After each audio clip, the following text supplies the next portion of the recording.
کہ جسم مبارک سے ایسے نور ظاہر ہوتا تھا لگتا ایسے تھا کہ حضور کا پورا جسم مبارک چاندی میں ڈھال دیا گیا۔ اب صحابہ کرام فرماتے ہیں کہ حضور کی چشمان مقدس بری بری تھی، چشمان مقدس کا وہ حصہ جو سفید تھا وہ زیادہ سفید تھا، وہ سرمگی تھا، زیادہ سرمگی تھا۔ اگلا جملہ دل کی کھڑکی کو کھول لے گا انشاءاللہ۔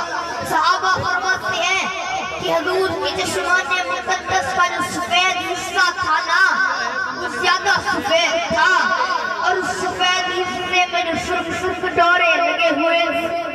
اب اعلیٰ حضرت عظیم البرکت فرماتے ہیں حسن یوسف کے کٹی مصر میں گشت زنا سر کٹاتے ہیں تیرے نام پہ برقان عرب۔ اعلیٰ حضرت عظیم البرکت فرماتے ہیں کہ حضرت یوسف علیہ السلام کے چہرے کو دیکھا تھا تب مصر کی عورتوں نے اپنی انگلیاں کٹنے والی تھی۔ ادھر خود ہو، پتر ہو، آئیگر ہو، خطک ہو، چہرہ مصطفیٰ کو دیکھتے جاتی ہیں، گردنیں کٹواتے جاتی ہیں۔ سبحان اللہ، سبحان اللہ، چہرہ مصطفیٰ کو دیکھتے جاتی ہے، گردنیں کٹواتے جاتی ہیں۔ اب فرماتے ہیں حضرت آدم سے لے کر حضرت عیسیٰ تک ہر نبی حسین ہے، اس لیے کہ حسن لازم نبوت میں سے ہے۔ ہر نبی حسین ہو کر اس کے دیدار کا متلاشی نظر آتا ہے۔ اعلیٰ حضرت عظیم البرکت فرماتی ہے کہ رسول اللہ کا کمال یہ ہے کہ آخر خدا مصطفیٰ کو دیکھنا چاہتا ہے۔ یہاں خود خدا مصطفیٰ کو دیکھنا چاہتا ہے۔ بس اس کی بات سنانے آیا تھا۔ نعرہ تکبیر، نعرہ رسالت، نعرہ رسالت، نعرہ خلافت، نعرہ حیدری۔ اس کی بات سنانے آیا تھا۔ خلوت کا عالم ہو، کوئی آنکھ تمہیں نہ دیکھ رہی ہو، اور تیرا دل تو خود کہتا رہے اسانا السامل علیہ صدقائنا، کیا بات، کیا بات۔ اسانا السامل علیہ صدقائنا، کوہے کو لگلے علیہ صدقائنا، توہانی سلیدہ دردر مریدہ، کتی کو پکڑ بت علیہ صدقائنا، تھکیہاں اب ادھر آشد کا تخیل تو دیکھو نا کیا فرماتا ہے۔ تھکیہاں حضور تکتے تکتے آنکھیں تھک گئی ہے اسے انتظار میں کہ کب چہرے انور سے نقاب ہٹا لیں گے، کب پردے ہٹیں گے، اور کب میں چہرے انور کا دیدار کر لوں گا۔ تھکیہاں ٹوٹیہاں مٹھی تو نگاہیں بھلے سو کائنا، ہاں دل پریم نگر پوچھیں گے۔ یہ جو عمرے کی 50 کی ہے، یہ 50 کے جب لوگ حضور کی خواجہ شریف کے سامنے جائیں گے، جعلی پاک کے سامنے جائیں گے، ہاتھ باندھ کر عرض کریں گے اسانا السامل علیہ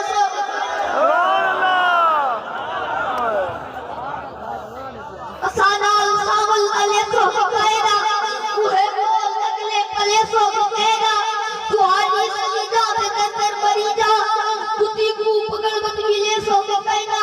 ہاں میرے آقا سب میلاد کے دن آئے بیٹھی ہے اپنے اپنے گھروں کو چھوڑ کر، جھولیاں ملا کر آپ کی یاد میں رو رہے ہیں، تڑپ رہے ہیں۔ بس ایک ہی مقصد ہے، ایک ہی مراد ہے، دل پریم نگر ٹوٹا میں جتا پینے سخت آرام ہے۔ سبحان اللہ، دل سبحان پریم اللہ۔ نگر ٹوٹا میں جتا پینے سخت آرام ہے۔ راہ فریق لانگے آئے وقت تو مشکل دا، جہاں سڑاوا دل دا کہ محرم قرار نہ مل دا۔ اب کیا مطلب ہے؟ میری آقا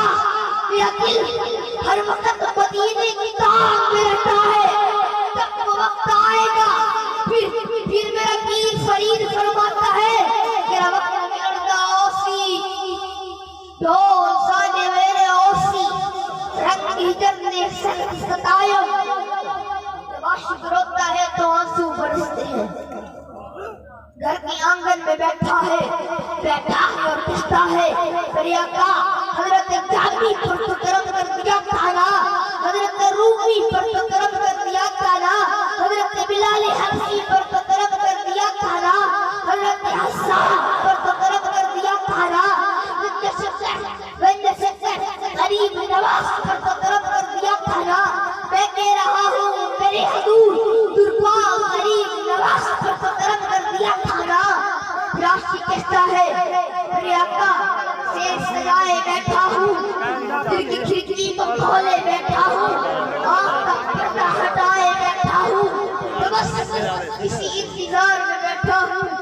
آنا سامل انے سے دینا مجھے کو اگلے پلے سے دینا۔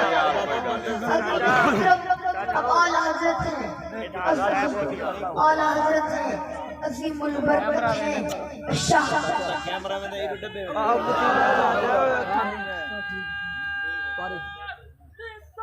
یا رسول اللہ ہاں کیا یا علی یا علی اعلیٰ حضرت ہیں، عظیم البرکت ہیں، حضور مواجہ شریف سامنے ہے اور کہتے ہیں وقار خیش خیرانم اغسنی یا رسول اللہ، پریشانم اغسنی یا رسول اللہ، شہاب کس نوازی کن طبیبہ چار سازی کن مریض تحسیانم اغسنی یا رسول اللہ۔ وہاں جب دیدار نصیب نہیں ہوتا ہے تو اعلیٰ حضرت عظیم البرکت مدینے کی گلیوں میں پھرتے ہیں اور کہتے ہیں رسول لگار پھرتے ہیں، تیرے کتنے بہار پھرتے ہیں، تیری کعب سے کوئی بات رہا تجھ سے شہدہ ہزار پھرتے ہیں، کتے ہزار پھرتے ہیں۔ کہاں کیا حال سناوا دلدار کی بھرک مراد نہ ملنا، کیا حال سناوا دلدار کی بھرک مراد نہ ملنا۔ مدھور مٹی سے پائم سرنند نمود وجائم، پھر سر پر مٹی کے مڑ ہوتے ہیں، پھر چہرہ بھی آلود ہوتا ہے، پھر قبروں کی پرواہ نہیں ہوتی، لوگ اس کو دیوانہ سمجھتے ہیں، مگر وہ حضور کی محبت میں پھرتا رہتا ہے۔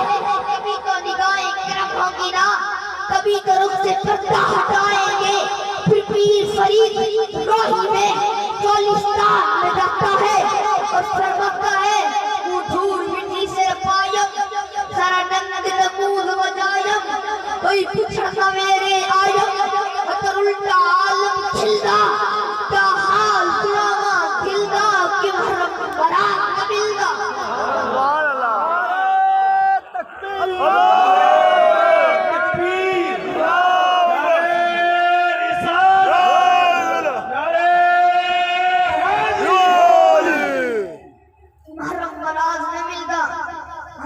آخری بات کرنے والا خواجہ غلام فرید فرماتے ہیں سب کو میرا سلام، تمہیں دیکھنے کے بعد اب کیا ہے کسی سے کام، تمہیں دیکھنے کے بعد دل سے یہی دعا ہے تمہارے فرید کی، تو زندگی کی شان تمہیں دیکھنے کے بعد